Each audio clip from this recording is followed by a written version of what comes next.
ગુજરાતની સ્થાપનાને 1 મેના રોજ 64 વર્ષ પૂર્ણ થવા નિમિત્તે રાજ્યભરમાં વિવિધ વિકાસાત્મક કાર્યોના ખાતમુહૂર્ત અને લોકાર્પણ કાર્યક્રમ યોજાનાર છે।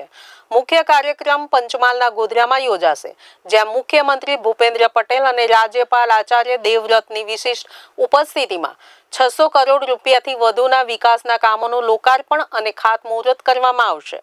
આ કાર્યક્રમ હેઠળ પાઇપલાઇન, પીવાના પાણીની યોજનાઓ, માર્ગો, આરોગ્ય અને શિક્ષણ સંસ્થાઓ સહિતના અનેક પ્રકારના ઇન્ફ્રાસ્ટ્રક્ચર કામોનો સમાવેશ કરવામાં આવ્યો છે।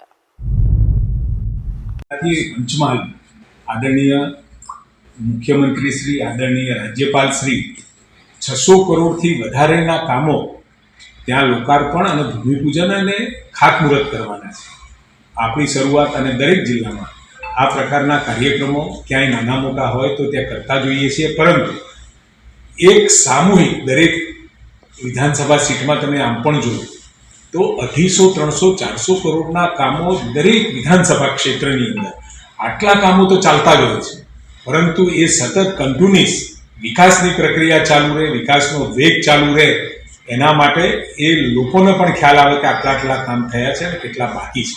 અમે બાકી શોધવાવાળા છીએ, કર્યા એ યાદ નહીં, પરંતુ કર્યા એ પ્રજાને પણ ખબર પડે ને હવે કેટલું કરવાનું બાકી છે એ પણ પ્રજાને ખબર પડે। હિસાબ આપવાવાળી પાર્ટી છે, એટલે આ લોકાર્પણ અને ભૂમિપૂજનના કાર્યક્રમ આપણે 1 મેના દિવસે, ગુજરાત સ્થાપના દિવસે આદરણીય મુખ્યમંત્રી શ્રી અને આદરણીય રાજ્યપાલ શ્રી એ ગોધરાથી કરવાના છે।